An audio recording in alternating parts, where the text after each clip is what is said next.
Hello दोस्तों, नमस्कार। Aryam English classes में आप सभी का स्वागत है। आइए आज हम डायरेक्ट और इनडायरेक्ट की वीडियो देखने जा रहे हैं कि ये वीडियो जो है high school, inter, BA, DLEd हर एग्ज़ाम के लिए जो है बहुत एग्ज़ाम महत्वपूर्ण है कि डीएलएड का एग्ज़ाम होने वाला है, हाई स्कूल इंटर वालों का भी एग्ज़ाम ठीक है होना है, तो उसकी भी तैयारी करनी है। सभी विद्यार्थियों की डिमांड पर ये डायरेक्ट इनडायरेक्ट की वीडियो लेकर आया हूँ। तो आइए लेते हैं डायरेक्ट और इनडायरेक्ट नरेशन किसे कहते हैं।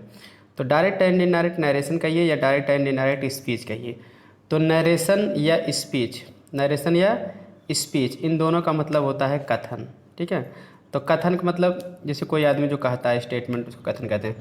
तो अंग्रेजी भाषा में जो है किसी की कही हुई बात को जो है कहने या लिखने के दो ढंग होते हैं। ठीक है, किसी भी बातचीत को कहने या लिखने के दो ढंग होते हैं, और जो बात को कहता है तो उस कहने वाले को स्पीकर कहते हैं। ठीक है, तो बातचीत हमेशा दो व्यक्तियों में ही होती है, तो कहने वाले को स्पीकर कहते हैं और एक अन्य सुनने वाला होता है। तो इसके कहने या लिखने के दो ढंग है। पहला है डायरेक्ट नरेशन। तो अब आप चाहे डायरेक्ट नरेशन कहिए चाहे डायरेक्ट स्पीच कहिए, कुछ किताब में आपको डायरेक्ट स्पीच लिखा है, तो बात एक ही हुआ। तो देखिए डायरेक्ट नरेशन किसे कहते हैं। इसमें वक्ता कहे शब्दों को ज्यों का त्यों लिखा जाता है और उसे इन्वर्टेड कामा के अंदर लिखा जाता है। मतलब डायरेक्ट स्पीच किसे कहते हैं, ये डायरेक्ट नरेशन वक्ता की कही हुई बात को उसी के शब्दों में ज्यों का त्यों लिख देना डायरेक्ट नरेशन कहलाता है। और इसकी खासियत क्या है, इन्वर्टेड कामा के अंदर लिखा होता है। पहले डायरेक्ट और इनडायरेक्ट के बारे में आप जान लीजिए, तभी नियम समझ में आएगा, इसलिए इस बात को ध्यान से देखिए। तो डायरेक्ट किसी कही हुई बात को ज्यों का त्यों लिख दिया जाता है, उसे हम डायरेक्ट नरेशन कहते हैं।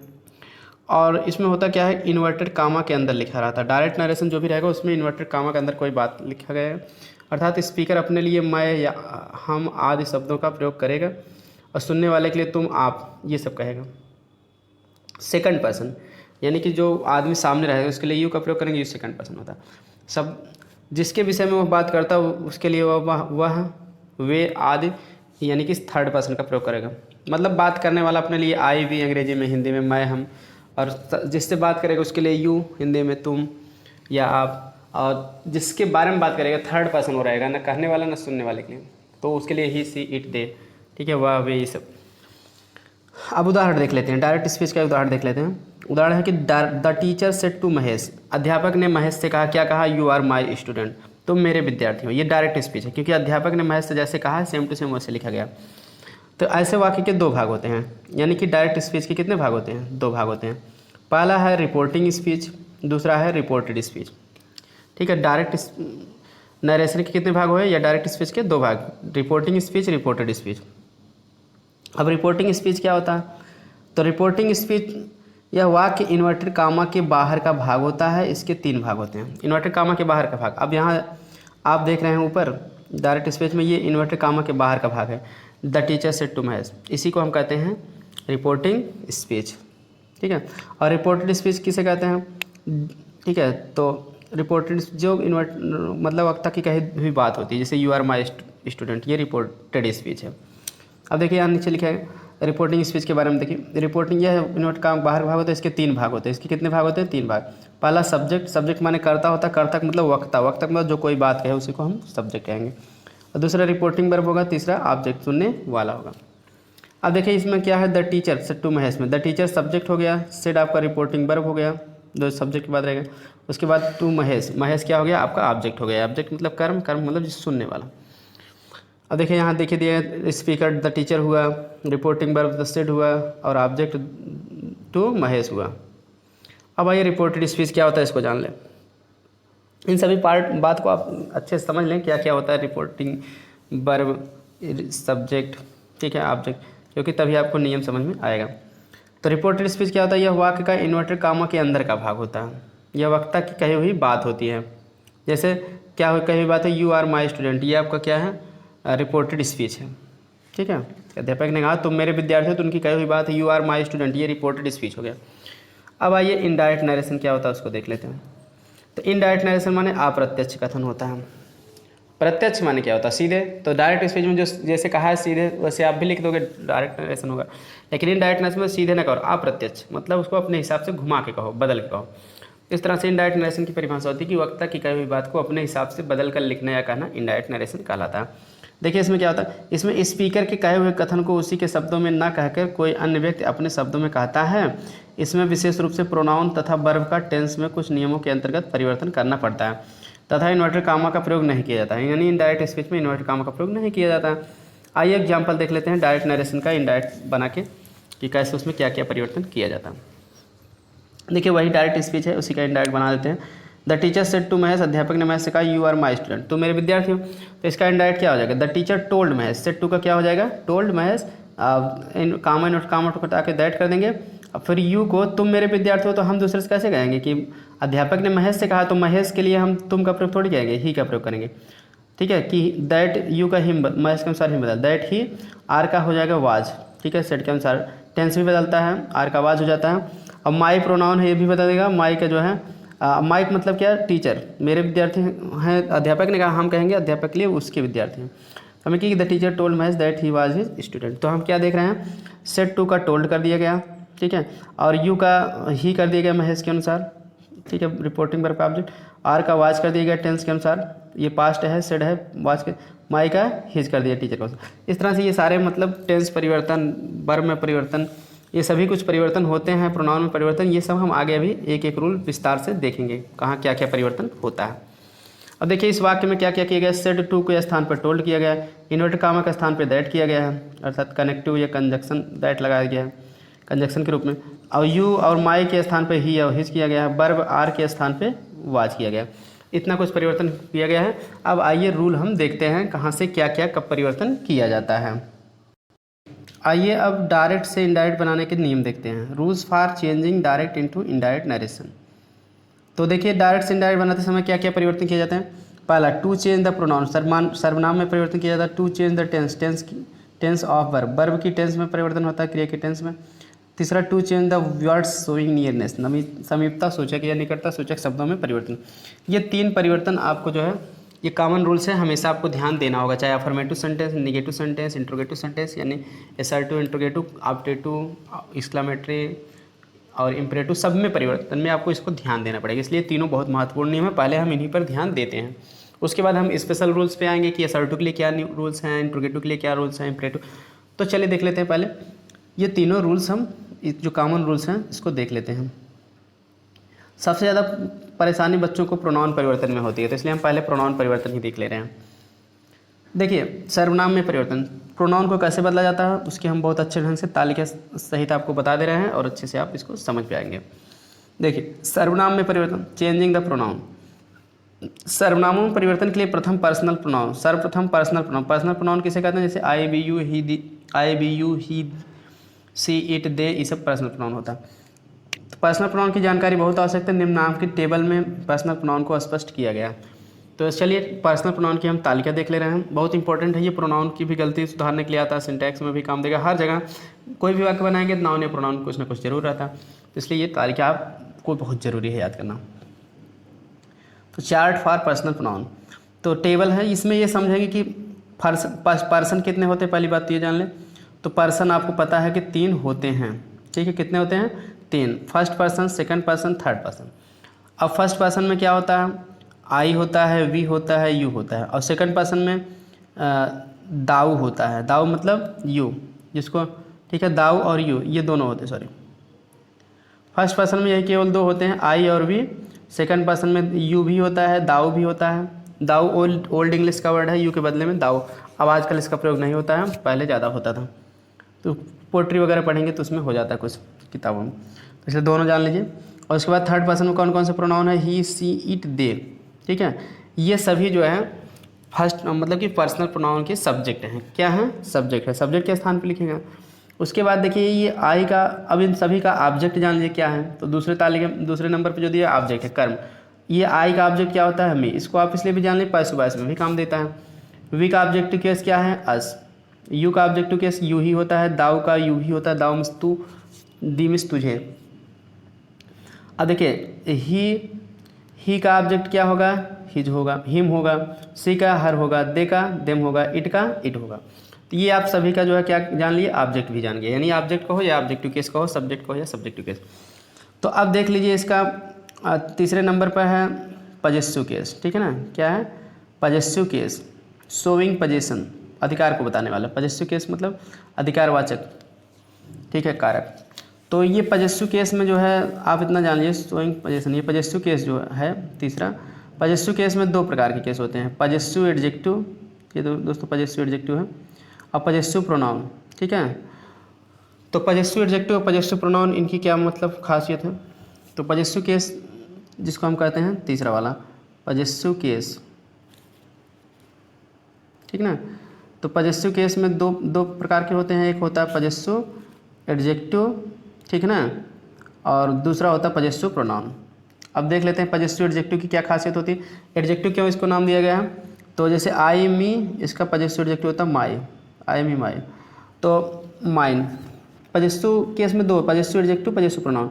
अब यहाँ जो पजेसिव एडजेक्टिव इस कॉलम में है, ये सब, ये मतलब क्या है कि ये नाउन से पहले प्रयोग होते हैं। कहाँ प्रयोग होते हैं, नाउन से पहले, ठीक है, नाउन से पहले प्रयोग होंगे, यूज होंगे, उसको हम कहते हैं पजेसिव एडजेक्टिव।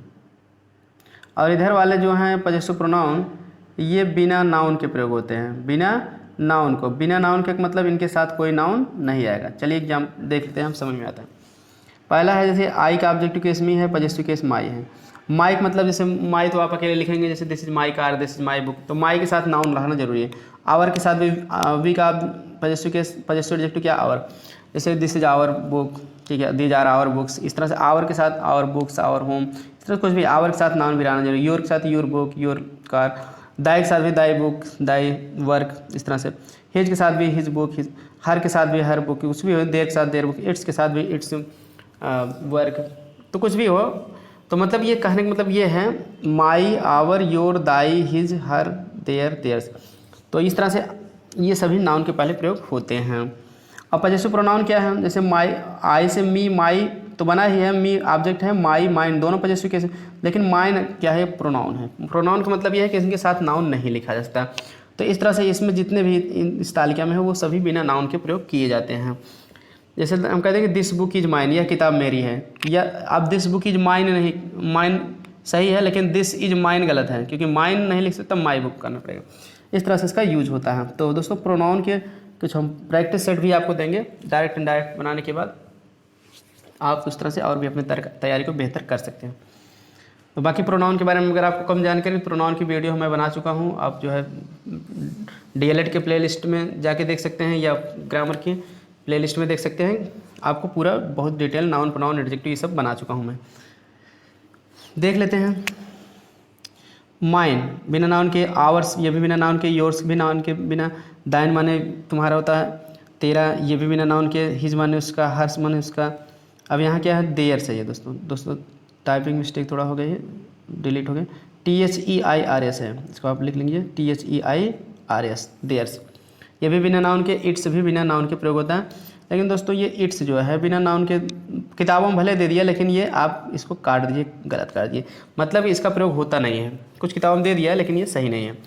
इट्स का पजेसिव एडजेक्टिव के रूप में ही होता है, पजेसिव प्रोनाउन के रूप में नहीं होता। कहीं भी आप इट्स नहीं देखेंगे, इट्स देखेंगे तो उसके साथ नाउन ही आएगा।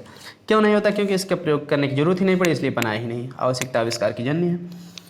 और देखिए इन सभी का सेल्फ या सेल्फ फॉर्म भी आप जान लीजिए, क्योंकि ये भी आता है ट्रांसलेशन में, और प्रोनाउन परिवर्तन आ सकता है। जैसे आई के का सेल्फ या सेल्फ फॉर्म क्या होगा, माई सेल्फ। तो इसमें एक ग्रामर का नियम ये है कि इसके बारे में मैं जो इम्फेटिक प्रोनाउन और रिफ्लेक्सिव प्रोनाउन बनाया हो तो उसमें बताया हूँ कहाँ सेल्फ जुड़ता है, कहाँ सेल्फ जुड़ता है। अभी के लिए आप जान लीजिए कि एक वचन में सेल्फ जुड़ता है, बहुवचन में सेल्फ जुड़ता है। इस तरह से आप इसको याद करिए, I, me, my, mine, myself. I subjective case, me objective case है, माई और माइन पजेसिव केस से है, जिसमें माई पजेसिव एडजेक्टिव है, माइन पजेसिव प्रोनाउन है। इसी तरह से आप याद करिए। और माई सेल्फ इसका सेल्फ या सेल्फ फॉर्म है। सेल्फ या सेल्फ फॉर्म मतलब इम्फेटिक प्रोनाउन, ठीक है। तो सेल्फ या सेल्फ फॉर्म मतलब इम्फेटिक प्रोनाउन, क्लियर।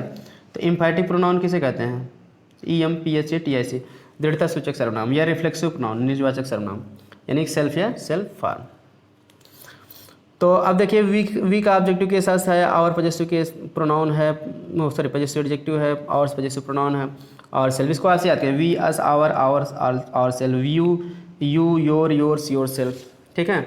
दाई, दोस्तों एक बात ये भी ध्यान दें कि योर, यूज का ऑब्जेक्टिव तो यू ही होता है, पजेसिव केस में योर और योर्स दोनों होता है, जिसमें योर पजेसिव एडजेक्टिव है, योर्स पजेसिव प्रोनाउन। इसका देखिए दो सेल्फ या सेल्फ फॉर्म दिया है यू का, योर सेल्फ भी दिया है, योर सेल्फ भी दिया है। तो क्यों? क्योंकि यू का प्रयोग दोनों में होता है, एक वचन के लिए एक लोगों के लिए हम कहते तुम अपना काम स्वयं करो, ज़्यादा लोगों के लिए भी कह सकते तुम लोग अपना काम स्वयं करो। तो यू से योर सेल्फ भी होता है, ये एक वचन के लिए लगता है, योर सेल्फ बहुवचन के लिए। ज़्यादा लोगों की बात की जाएगी तो योर सेल्फ लगेगा, दोनों सही हैं। ठीक है, अब वाक्य में प्रयोग के अनुसार देखा जाएगा। ठीक है, कि ज़्यादा लोगों की बात किया जा रहा है कि एक लोग।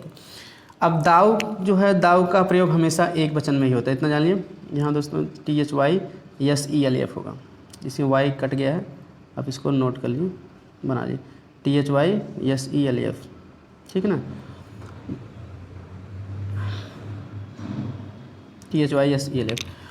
अब देखिए दाई का प्रयोग हमेशा एक वचन में होता है, यहाँ दाई के साथ सेल्फ जो नहीं जुड़ता है, दाई सेल्फ ही होता है। ठीक है ना, तो ये शेक्सपियर की कविताएं पढ़ेंगे, जैसे उनका फेथफुल फ्रेंड होगा, everyone will be Dai friend, इस तरह से लिखे हैं, तो उसमें पोइट्री वोट्री मिल जाती है, तो इसलिए आप जानते रहिए कि जो यू का अर्थ होगा वही दाऊ का भी होगा, लेकिन ये ओल्ड इंग्लिश का वर्ड है। तो दाऊ, दी, दाई, दाइन, दाई सेल्फ, इस तरह से इसका पढ़ा जाता है। अभी का ऑब्जेक्टिव केस हिम होगा, पजेसिव एडजेक्टिव हिज होगा, पजेसिव प्रोनाउन जो है हिज होगा। अब देखिए यहाँ आप क्या देख रहे हैं, हिज जो है पजेसिव केस में दोनों हिज होगा, पजेसिव एडजेक्टिव भी होगा, पजेसिव प्रोनाउन भी, यानी कि हिज का प्रयोग नाउन से पहले भी कर सकते हो, बिना नाउन के भी कर सकते हो। ऐसे कर सकते दिस इज हिज बुक या दिस बुक इज हिज, दोनों सही है।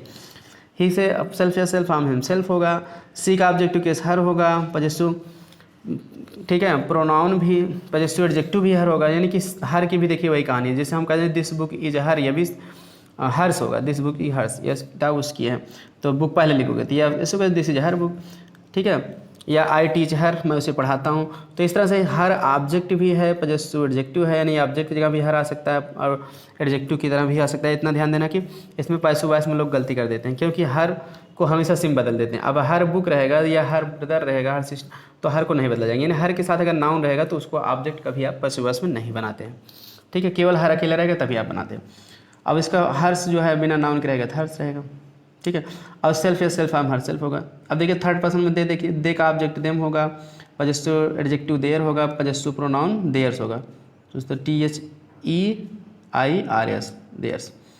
ठीक है, और देम सेल्फ, ये इसका सेल्फ या सेल्फ। इट का सब्जेक्ट के इट है तो ऑब्जेक्ट इट ही रहेगा, और पजेसिव एडजेक्टिव यानी बिना नाउन, मतलब नाउन से पहले इट्स लगेगा, और बिना नाउन के इसका प्रयोग होता नहीं, भले ही किताब में इट्स दे दिया बहुत जगह, इसलिए हम इसको लिख के काट दिए ताकि आपको समझ में आ जाए कि हाँ इसका प्रयोग नहीं होता है। इट्स सेल्फ, सेल्फ या सेल्फ फॉर्म इट्स सेल्फ होता है। आई होप आप प्रोनाउन की तालिका समझ गए होंगे। अब चलिए इसका रूल देखते हैं कब जो है कैसे प्रोनाउन को बदला जाता है, क्योंकि बिना तालिका जाने आप समझ नहीं पाते।